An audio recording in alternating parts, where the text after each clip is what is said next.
I think the main thing here is that we have a question of our reality TV cast members, workers, employees, or something else. The production would like to call them independent contractors. They would like to say that these are contestants who receive a stipend. Now, if it looks like a job and it acts like a job, the law very often is going to call it a job, whether or not your contract says very explicitly, this is not a job. Are you going through life blind? This is Eyes Wide Open with Nick Thompson. On this podcast, we share knowledge and stories that build human connection while elevating stigmatized societal issues such as mental health, holistic wellness, culture, free speech, and more, all to ensure we show up in the world with our eyes wide open. Hello, everyone. Welcome to Eyes Wide Open. Our guest today is Jasmine Weg. Jasmine is a New York attorney and founding partner of Weg Law, where she focuses on commercial litigation, construction law, and estate planning. But that's not how I know her. I know you, a viral post on the Love is Blind lawsuit from a few years ago, or maybe was that last year? That had to be last year.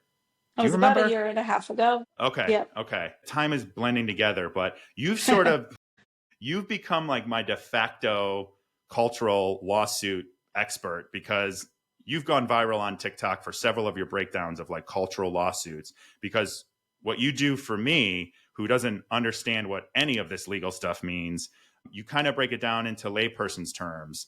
And so I wanted to have you on today, as you know, but for the audience to know that it's another day. Another lawsuit for Love is Blind, very similar but different to some of the other lawsuits that they're facing as Netflix and Kinetic Content and Delirium, which are the production companies that put these shows on. And so I wanted to have you on to help us break that down, compare, contrast, and understand what's going on with all these lawsuits and what you could see happening with this. So thanks for coming on. How are you today? Thanks so much, Nick. I'm so happy to be back. I think it was like a year ago where I was on and we were talking about the ins and outs of the contract that I pulled from one of the lawsuits. And now we're back with another fresh season and a fresh lawsuit by a prior cast. I wonder if now that we're getting 2 seasons of Love is Blind per year, one in the spring and one in the fall, maybe we'll start getting 2 lawsuits we can cover every year. I wouldn't mind. So your coverage of these cultural lawsuits and then, Love is Blind, this is really they've gone viral, right? And so you've been on talk shows talking about it and breaking it down. You obviously do this on your social media, which I encourage anyone who wants to follow anything Hollywood or cultural lawsuits. I have never had one I haven't seen you cover, so you should follow her. Her links to social are down in the show notes. But to get us started, Stephen Richardson is recently filed, or at least as the front, a new class action lawsuit against Love is Blind and Kinetic and Delirium, the content producers. Can you break down what this lawsuit is, what a class action lawsuit is, and then what this lawsuit looks like? Yeah. So Stephen, who is on season 7, just on September 18th, filed a class action lawsuit in California. A class action is when you have a class of similar situated individuals who can make the same claim as you. So in this case, he is bringing the action on behalf of season 6. Yep, season 6 through to date. And it's individuals. And then he also opened the door for other reality show contestants that would meet similar claims against these production companies, but primarily the Love is Blind cast members who would join. And he's the lead plaintiff. And his claims are similar as we've seen before in these actions involving Love is Blind and production. They are wage and hour. So in his complaint, he goes on to talk about the days that he worked and how he worked for him only to get into whether this is work. There were 20-hour days. So 20 hours a day, I guess 7 days a week. And you're getting a $1,000 a week stipend. So that's basically against a lot of labor laws. First of all, you can't even work that many hour days.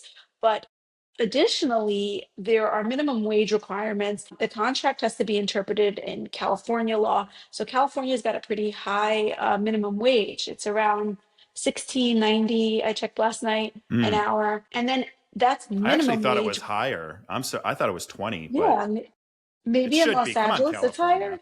California. I know, right? It's not very California-like. But that just covers those first 8 hours of work. And then after that, you're entitled to time and a half of your regular hourly rate. So 1,000 a week would be a gross underpayment. So just that's the first part. So, and then he goes on to talk about the conditions of the workplace, which is a little bit novel. The prior lawsuits didn't go in as far as beyond wage and hour, whereas he's saying that this was just not a healthy work environment and not up to code because they were responsible for providing food and water and access to those things because you're on set living, you're basically in a living environment. But according to the complaint, he says he was lied with alcohol, and then cast members are given very limited access to things like food and water. They're also stripped of their IDs and their phones. So they're not able to access the outside world, which is part of the experiment. But it gets hairy when you're considering yourself an employee and then this is your job and your job is taking away your phone and controlling when you can eat, when you can take breaks, when you can get fresh air, and giving you underpayments, gross So underpayments. this is just brand new information to me. I'm wondering why it took so many seasons, because 9 just started, for someone to come out and claim this stuff and do something about it. It's crazy. It's not like this was happening in season 1 and 2. Being sarcastic. Sometimes it doesn't come across. But No, got you. Yeah, it's a yeah, pattern. yeah. What I find interesting is there's, so what are we at now? 5 lawsuits, I think, right? We've got the original class action. We've got, Yeah, we have Hartwell, we have the Hartwell one, Dang, Dang. We Osh, have Poche, which is like a counter, Poche is the countersuing. Now we've got this one, and then we've got the the NLRB. Okay, NLRB. yeah, 5 lawsuits on one show. Like that seems crazy to me. And I kind of want to break down the differences in these suits a little bit too. But with this one, what I found interesting, this new one, is that it's making the labor claims, which I think is the baseline for Hartwell's original lawsuit. But it is interesting that he's adding kind of like the work environment stuff. Is there any, because that's what's sexy. Let's just start there. I try so hard to make the NLRB stuff culturally relevant, but it's such a dense, labor law is dense and it's super important and a foundation of our country and where we are right now. But like, it's super dense. The Mhm. lack of food, all of the alcohol, the long hours of being filmed constantly, all that stuff. That's like a little more sexy for culture, I think, for pop culture. Does that have any legal ramifications in this class action, from your opinion? Or do you think that it's really, really more about those labor hours? Play in because it goes to the workplace safety and complying with just basic accommodations that should be provided in a workplace. And in this case, if this workplace is involves living there and having all meals provided, then they are required. There are certain amounts of breaks in a workday in addition to providing a minimum wage. You also have to provide at least like a 30 work break, and it has to come after a certain amount of hours worked. So let's say like 5 hours worked. So in this case, if you're under complete control over those who employ you and you don't get a say in when you get to break for food and when you can drink water, that also violates the law. And this case, as you said, there have been several before. I think that it's building on the momentum of all the cases that came before it. And for example, when he talks about being stripped of his phone and the credit cards, maybe that is more sensational than it goes to, let's say, wage and hour or labor law, but it ties in a little bit of what Renee Poche's lawsuit was about, in that she felt like the contract was overly restrictive. So it brings in elements from prior, and of course, the wage and hour distinctions and labor law issues are all things we saw previously in the Hartwell original class action and then in the NLRB. I think the main thing here is that we have a question of our reality TV cast members, workers, employees, or something else. The production would like to call them independent contractors. They would like to say that these are contestants who receive a stipend. Now, if it looks like a job and it acts like a job, the law very often is going to call it a job, whether or not your contract says very explicitly, this is not a job.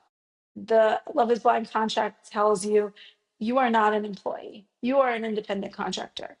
However, there are things that are in part of the experience that do sound like work, and they do sound like you should be provided certain protections because you are working. And that's going to be the ultimate question here. Is it a job or is it not a job? I think that is a perfect place for me to add this caveat. So I was the first person to file an NLRB charge and spent, several hours. What do they call that? It wasn't a testifying. They were my disposition or something like that. Deposition? Deposition. Yeah. See, this is how stupid I am when I'm like, I don't know any of this You're stuff, not. even though I'm like going through it. Who would know this word if you didn't practice? Right. Good point. So I went through this whole thing, and my whole point with that, taking your wallet, taking your phone, what that does for the labor claim is it takes away your autonomy. And autonomy of a contractor, correct me if I'm wrong, but my understanding of an independent contractor is you have the ability to work when you want and where you want.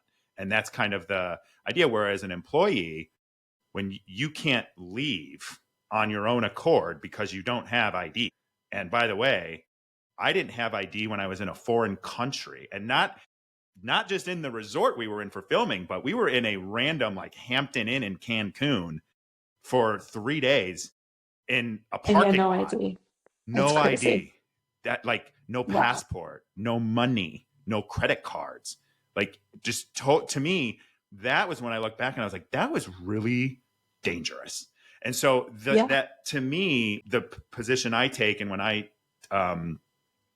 testify in my NLRB hearing, which is coming up early next year, that's the point I want to make, is like the lack of autonomy makes you an employee because you literally cannot leave.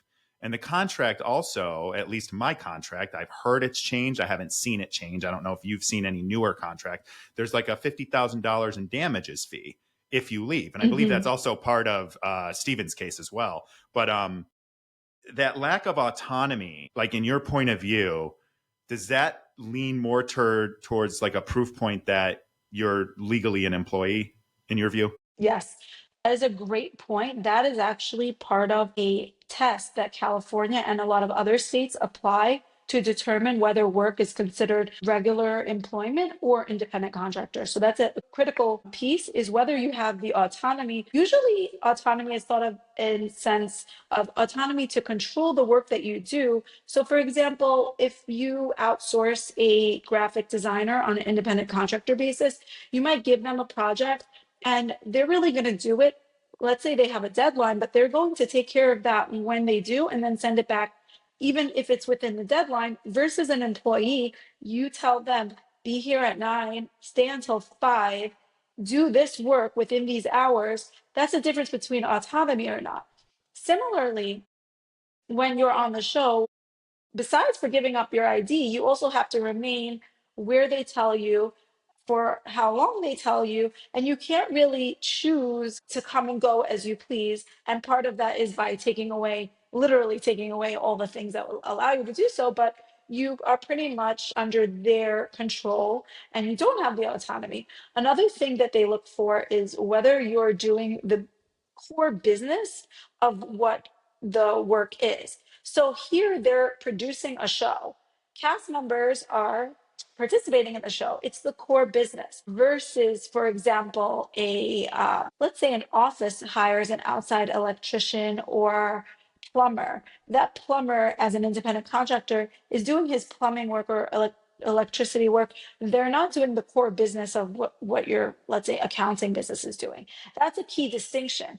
In this case, you can't really separate what the cast is doing, participating in this love show, from the core purpose of the business, which is producing this love show. And then also, I forgot the other thing that they test for. It'll come to me. Give me a second. Yeah, that's okay. Yeah, I think that's a great point. And to me, when I think about, and I've told this joke before, I may have even told it on our last time we recorded, but think of it this way. I'm a big horror movie fan, right? If I were to have left on my own, not asking permission, not getting permission, no ID, no money, no nothing. I'd literally be like, and by the way, the security guard was a former MMA fighter and he was scary. And he let you know. Wow. He let you know if he needed to. He didn't say this, but he let you know he could choke you out if So he they're needed to. creating that environment where Yes. they might not say you cannot go anywhere, but for all intents and purposes, you cannot go anywhere. Whether Yes. it's through that scare tactic or through taking away your, your money, your ID, Exactly. your passport. And when we were staying in the hotel, which was 2 or 3 days before we started filming, and then where we would sleep for like 5, 6 hours at night, we weren't able to leave our room. We didn't have room keys. And that was another intimidation thing. The Wow. security guy was like, you basically saying, like, you don't want to get caught having to come to us to get a key because the front desk isn't giving you one. So it's like the intimidation was there, and other people had even scarier. Like, I didn't have any scary intimidation stories other than like the general ones there. So how did you get out of the hotel room? They came and let you out You when you leave. didn't. You didn't. You just stayed in for 5 days Yeah. straight? Wow, 3. that's Yeah. So crazy. we got three there days on straight. Wow. Saturday, and then we didn't film until Monday. Sunday, we couldn't leave. Now, we could request 30 minutes in the gym at the hotel or 30 minutes at the pool at the hotel. But because they wanted interactions to happen on the show when they were recording, you weren't allowed to go to the gym if another guy was at the gym, or at the pool if another guy was at the pool. So you're signing up for these like 30-minute intervals, and you're competing at this point with 15 other men. So if you think about that, 15 men going for 30 minutes at a time, you get an hour outside of your room for over the course of like a day or 2 days, really 2 days. And so I think about that. And then, by the way, they would come take a food order, drop off a couple bottles of water, and that'd be it. And so I couldn't call, like, the phones didn't work. The TVs didn't. At first we had like YouTube. They killed the internet connection to the TV. So it was like CNN, MSNBC, Oh God. Fox. That might be the worst part It of was, it yeah. all. I was like, man, I really see how much our news propagandizes us by watching this shit. Oh God. But yeah, so it was like there was no way to leave. And then there's that intimidation factor. And some people on the guy side have much scarier, like one-to-one stories about the intimidation factor that are theirs to tell. But that lack of autonomy and being stuck sort of in this hotel, and then being, shuttled to the filming for 18, 20 hours and then back to the hotel and stuff like that. I just remember thinking, like, man, if I try to leave here, to finish this silly analogy, it's like the Texas Chainsaw Massacre. Like, what am I doing? Running out of this hotel, trying to get a car to stop me before the security guy comes and chokes me out. And then what do? I'm being held captive by a reality TV show. Please help me. Help me. Do you have any ID? No. Do you have any money? No. What's going to happen? That was the That's literal crazy. scenario I would have been in if I decided that I was leaving.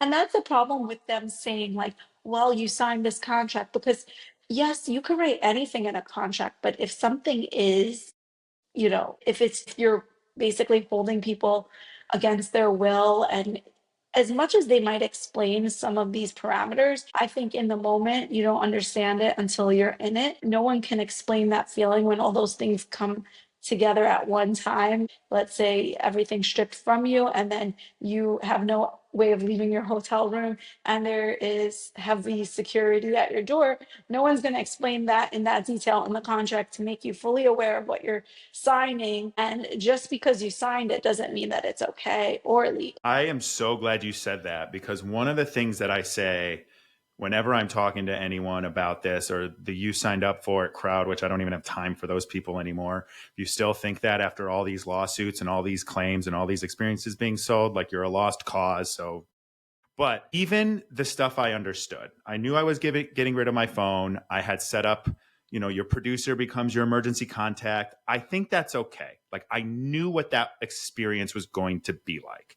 Okay. I had little concern that maybe they wouldn't prioritize an emergency at work if I had one, because I was leading a marketing team at the time, and leaving for 3 weeks was a little rough. So I had a little concern they weren't going to prioritize that, but they actually did. It happened once where they needed to reach out to me, and I was able to help there. But what I didn't know or understand was sitting in a hotel room for 3 days. I knew I was going to be stuck on set, all of that stuff. But what I say is, until you live it, if they wrote everything out the exact way that it happened, until you live it, you don't understand it, because we take for granted the structure we have in our everyday life. The fact that like right now I could say, Jasmine, hold on, I got to go get a water or use the restroom or something. And we could do that, even though we're filming this content. Like that type of ability taken away, you don't know what that's like until you live it. And then film it being on camera for 20 hours a day. Like I was just myself, and that's fine. But like I'm also an introvert. So by the end of the day, I'm like, I'm done talking. I can't even get the words out anymore. And so, Right. it's like those are the things. And then like just the structure of like texting a friend when you're having a bad day, or you go, walking my dog every morning and every evening, like stuff like that, that like you Yeah. just Is take it for ethical granted. for you not to have any access to fresh air? Is it ethical for them to give you lots of alcohol in these conditions? While you're It's also not questionable. sleeping on a normal sleep schedule, which we all know that when you don't sleep and when you don't sleep, you become more reactive. Add alcohol to that, it's great TV. Did they have you doing the dates at night as well, like through the night? Yeah, so we had regular dating. This is actually a good point. And then we had nighttime dating, and they would be separated by about an hour break where we were still mic'd, but they were swapping out the crew. Why? Because they're Mm, union, right? And so those guys that's were iron. done. Yeah, yeah. Those guys are done. They bring in the second crew to do nighttime dating. And the way they told us about nighttime dating was this isn't a requirement. This is optional. But guess Mhm. what? If you don't do it, you're going to lose the opportunities and the connections you're making to someone who will do it. And so they encourage doing it because you want to build those connections. And this is extra time for you and your connections and your ability to make those stronger. And if you don't, somebody else will. And there was one person who ended up not doing nighttime dating, and they were gone the next day. And so, it's almost like they use that as an example to, Yeah. again, intimidate you into doing nighttime dating.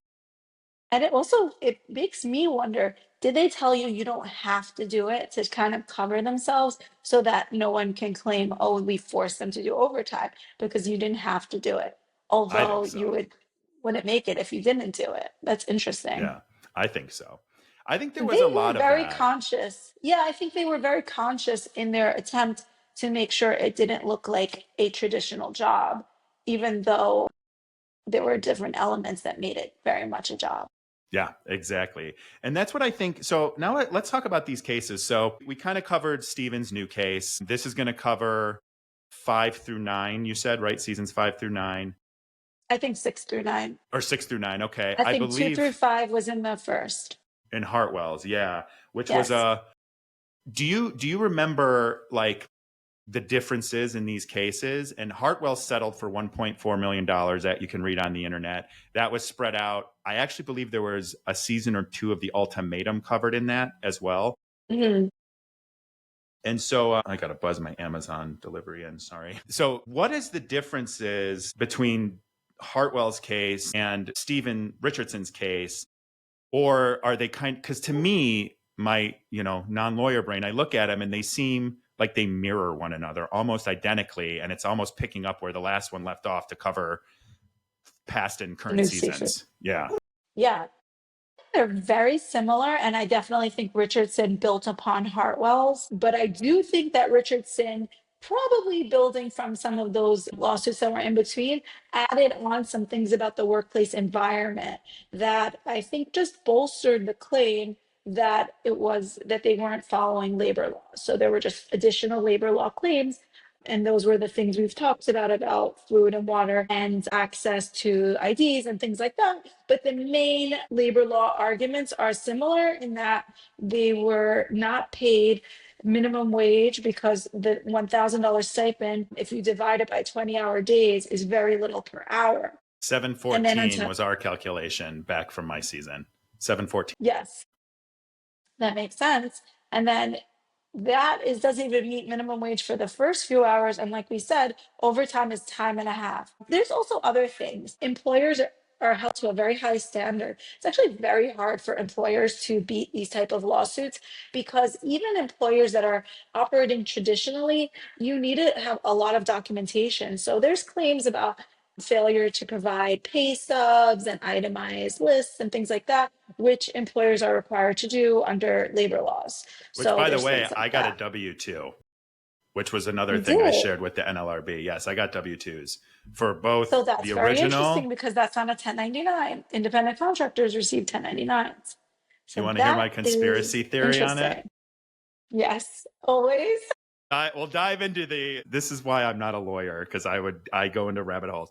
So my conspiracy theory about why I got a W-2, and I got two. So I got one for initially filming Love is Blind, and then the next year I got another one for filming The Reunion and filming After the Altar, which After the Altar is canceled. I don't think they've done it after season 3 or 4, which was just a follow-up 3 episodes. So I got one Yes, for I each of watched those. yours. Oh, okay. Yeah. It was, I think they gave W-2s because they had us sign contracts saying we were independent contractors with all the NDAs that they can put in there. So we can't talk about anything, right? And they control you. They Mhm. control, this is another thing too. Like they control your media appearances for at least a year. I have to look, it might be longer. So like one of the arguments with the NLRB case, which I want to get to in a second, is that because that contract holds on to your ability to do brand deals, partnerships, interviews. I had to get permission to do my podcast at the time. And so, there's those elements of control that extend beyond. But when you talk about, now I lost my train of thought. Where was I going with that? You said you were talking about W-2s and you had a Yeah, theory about. yeah, my conspiracy theory. That's right. So I think they had us sign that contract and sign away every single right we have. And then you're intimidated by it under the threat of a giant corporation and production company and Netflix with all the legal resources in the world coming at you for $50K if you left early, $1 million for every time you broke the contract, which is the Poche lawsuit, which we'll get into in a second. And my theory is that to appear to follow the law in California, they issued a W-2. And then to control cast members, they have you sign as an independent contractor and sign away any right to ever talk about your work. So I think they were trying to like play both sides so that they're in, at least some sort of California law, not violating simple California law, looking at it like, oh, they got W-2s, the amount of time they work, whatever. Right. And then, having their cake and eat Well, it too. you know that Netflix and Kinetic, they've got a team of the top attorneys working with them to stage this contract in the way most favorable to them. And then also they're thinking about all these different contingencies, how do we make sure we're in compliance with labor law? How do we make sure they are independent contractors? How do we make sure they can't speak out? So they're thinking of this with a team of attorneys, which is why I do think that every individual should at least like run through their contract with an attorney. I mean, it's going to cost you a few hundred. You can find an attorney to help you just review it. Come to UCAN. We So have attorneys that can help you do that. see, that's Yeah. great because why be on one side of a contract with nothing but your own signature and like signing away, whereas the counter side has thought for who knows how many years, put time put into this contract, fine crafting it into what it is. So like, Yeah. yeah, And I'll but that's an say, interesting theory. yeah, I mean, I love a good conspiracy theory. So that's mine on the reality. I have more on the reality TV side, but that's for another episode. I should do that. That'd be fun to explore the conspiracy theories I have about reality TV. On I that would on love to that hear them. note, yeah, I mean, I'll tell you them later. But on that note, we also have Dang's lawsuit. We have Poche's lawsuit. Mhm. Poche was sued for $4 million and pulled into arbitration. And then I don't remember the detail. I should have looked up the details of Dang's lawsuit, but she proactively sued the production company.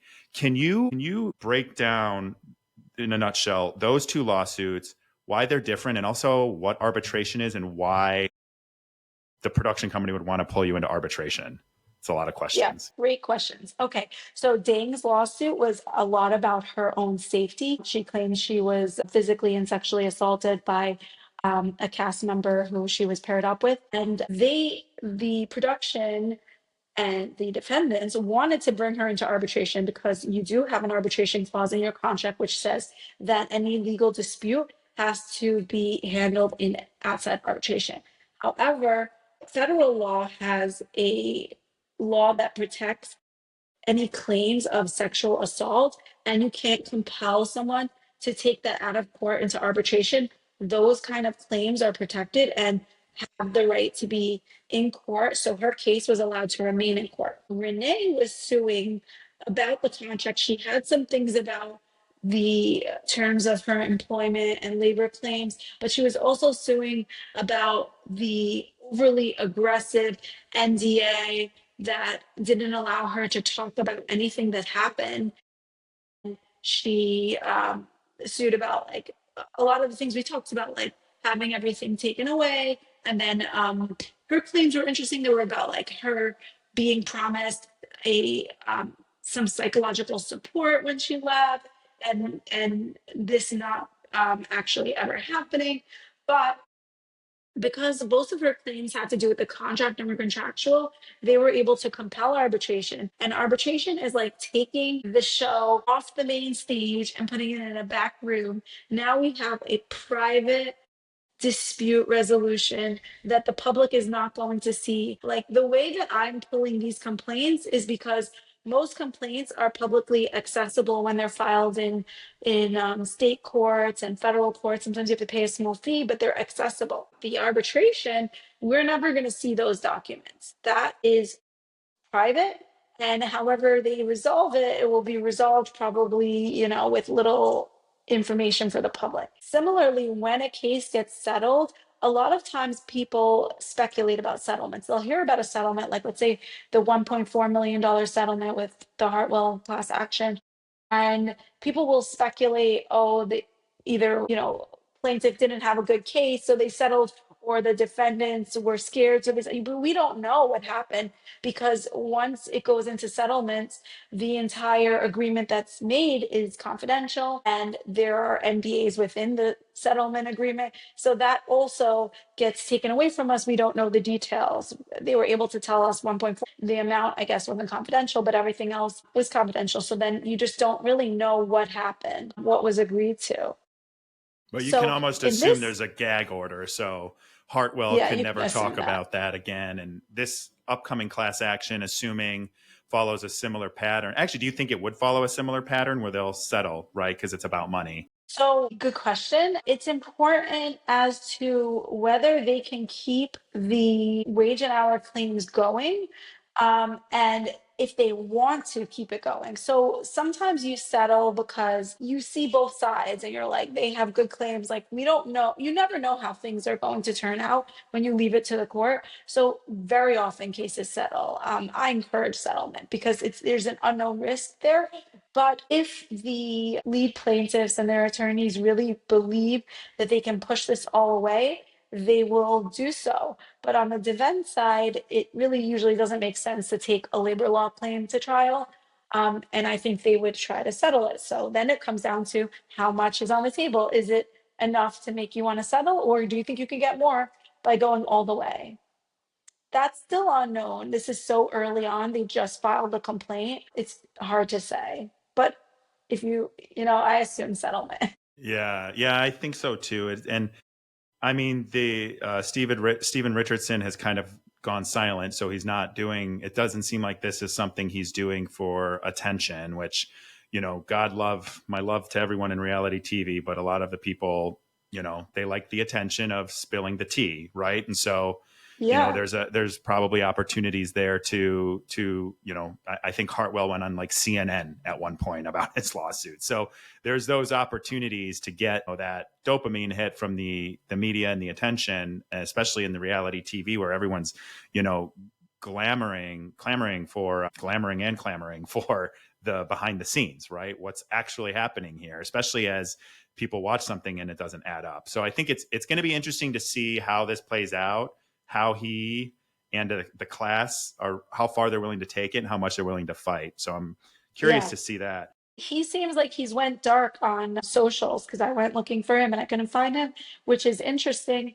I don't know if that was his own move because, in general, as I remember his season, he didn't fare well with the public, and especially in the reunion, people just did not like him. So that might be one of the reasons, but it could also be under advice of counsel. There are different strategies that attorneys will take with their clients when they're doing a lawsuit. In the It Ends With Us case, interestingly, the court of public opinion, similar to the Johnny Depp case, they wanted everyone to talk about the case. So they were talking to press. Their attorneys were publishing things for the public, and that was a strategic move. There's definitely strategy to keeping things quiet and letting it play out in the courts, especially if you really want a favorable outcome and you're not just seeking attention, but you're seeking whatever it is in your action. Like you want those results, like you want the designation of an employee, you want to be compensated for that back pay.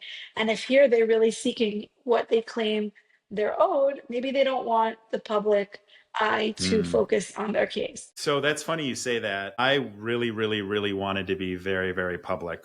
And of course, it wasn't my choice. I was part of the class of Hartwell's, but I wanted to make that public. And no one cares what I think about it, but like I wanted to make it a public affair because I think when you're doing something in pop culture, similar to, Love is Blind or Johnny Depp or something where people pay attention. Love is Blind is the most watched reality show ever, right? So I feel like the public opinion would be important in a case like this. Do you think it's just solely on like the motivation of the person then, or what would you recommend in a case like this? I think, yes, public opinion would be very important because Netflix is relying on their audience and the audience loves Love is Blind.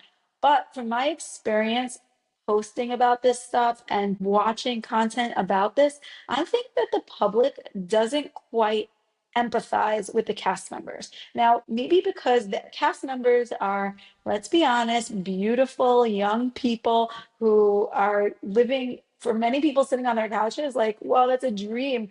They're presenting you with a buffet of men or women who are like, like they have jobs and they're good looking and they have money or whatever these Well, things they don't are, all have jobs if you talk to Poche, but yeah, ostensibly, but many it do. Those little democratizes captions on the fame. bottom.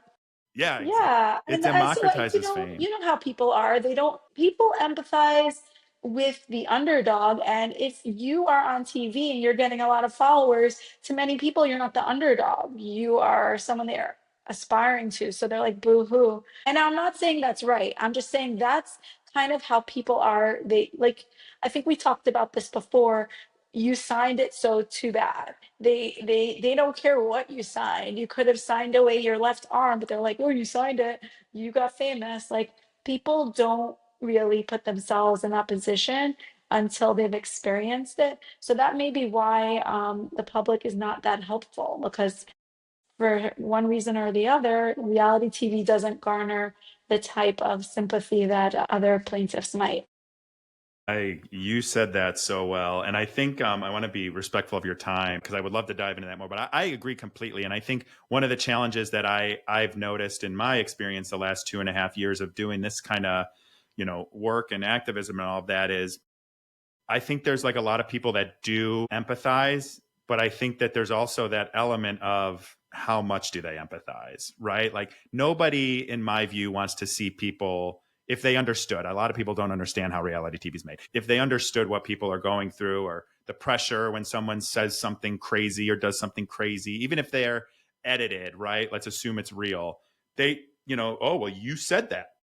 Yeah, I said that, but there's like 30 minutes of context missing. And by the way, I said it to someone else yesterday and they frankenbit me. You know what I mean? It's like that kind of Right. stuff people don't understand. But I think, when I look at it and I look around the world, and this is why, too, with the NLRB case, which we'll touch on in a second here, it's like there's real labor challenges going on in this country across the world. There's Amazon employees, there's Starbucks workers getting fired and their union busting, and there's like that kind of stuff going on too. And it's like when there's that kind of stuff and people who are working paycheck to paycheck for minimum wage or just above minimum wage, like like I can see where people have that disconnect.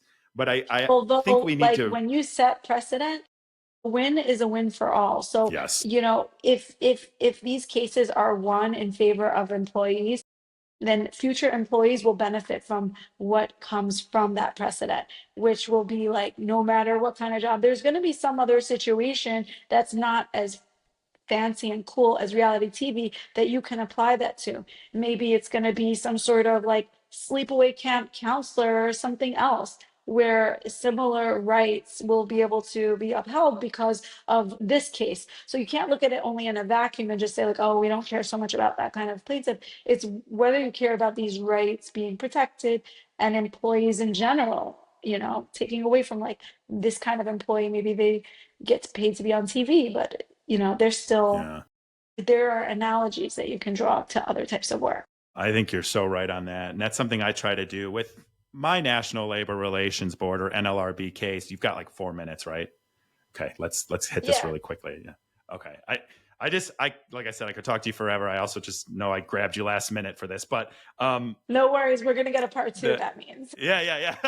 The NLRB, so I filed an NLRB charge, National Labor Relations Board. There were several claims based on the contract, based on my working experience. I think you followed it, so you know. But my hope that the National Labor Relations Board was going to charge Kinetic content and Delirium content, which is again the production companies, and say that Love is Blind cast members, due to the contract, due to the amount of work, the labor elements of it, the working conditions, the time we spent working, the lack of autonomy, the long hold they have over us, all of these things go into the charge. And then in December of last year, the NLRB made the claim that we were misclassified as contractors by law, and that by law we should be considered employees.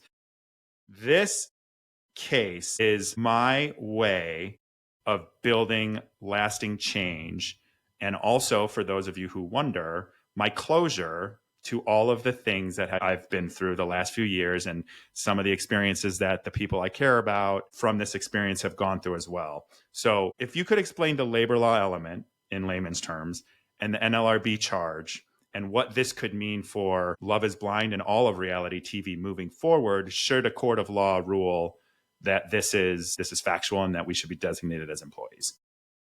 Yeah, so the NLRB is stating that they believe there's been a misclassification. In other words, even though the contract will tell the cast members that they're not employees, the way that the show runs looks like employment, and therefore the rules of labor, the labor laws and the rules of employment must apply to these cast members. It's really important because it gives a lot of credence and validity to these lawsuits and to the claims that you made. And this NLRB action is not for a payment.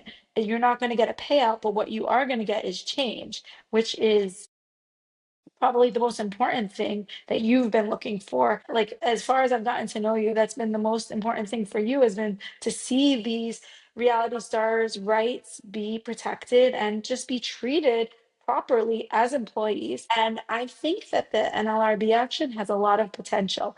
If the labor board is looking at this contract and looking at the show and saying, these are misclassified employees, that really tells you something. You can't, these are the experts in labor law, and they're saying that. So it gives a lot of salience to these claims. I think there's a good chance that change will be made because there's pressure coming from all sides. We see, all these lawsuits have been built up, and I don't think the show is going anywhere. Like you said, it's super popular, but I think that they're going to have to make some changes if they want to continue the show by treating the cast members as employees. And I think they have the means to do so. I don't think it's a matter of being unable to do so.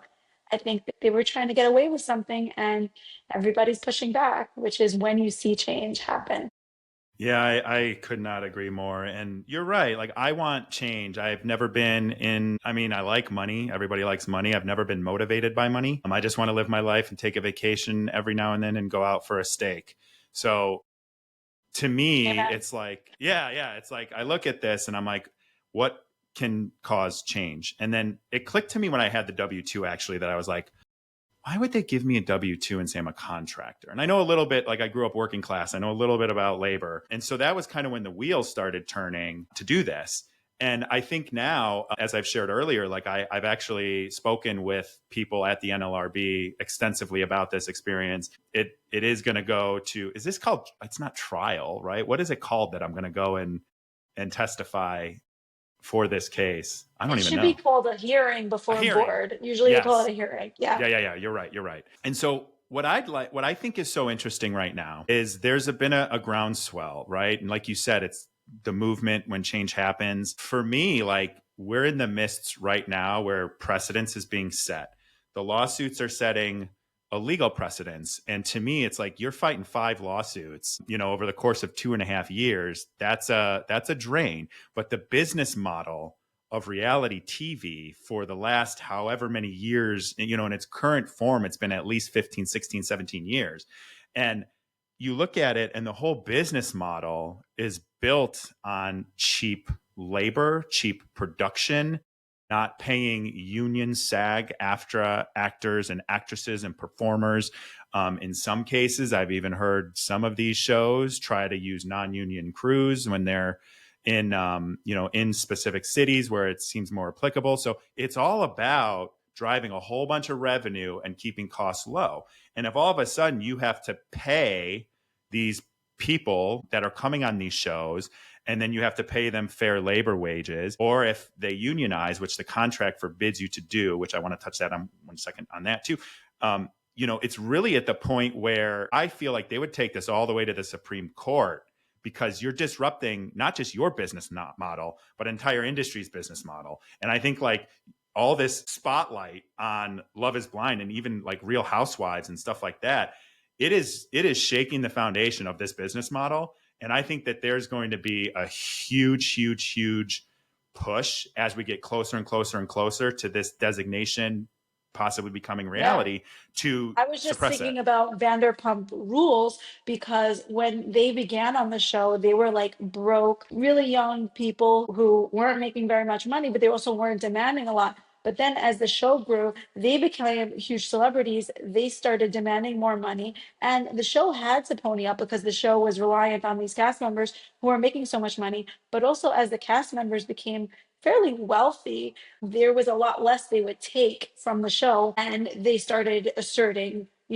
demands of their own, whether in terms of who they're filming with and when they're filming. So it's like a reciprocal situation. So maybe when Netflix first produced Love is Blind season 1, they didn't know if this show was going to be anything. Like, who knows if anyone's And their interested? working conditions were way worse than ours. Oh, I can They were imagine. sleeping in trailers at the beginning, like outside the Oh studio in my a trailer with God. See, cockroaches. there's But so much none of us even know about what goes on behind the scenes still. But now they know full well that this show is a huge moneymaker. So it's in their best interest to treat their employees, the cast members, accordingly. Otherwise, I they're going to continue to be hit by these lawsuits because even just this settlement by Hartwell, the 1.4 million, that has communicated that they're willing to pay and that there are good salient claims to make against them. So it's not going to stop coming unless things change. Yeah. And I think really quickly, and then I'll wrap us up here, but I was talking to my barber last night when he was cutting my hair, and he actually he started cutting my hair after filming, but before like the reunion and stuff. And so he's been cutting my hair ever since. So he's been with me this entire Whole journey. journey.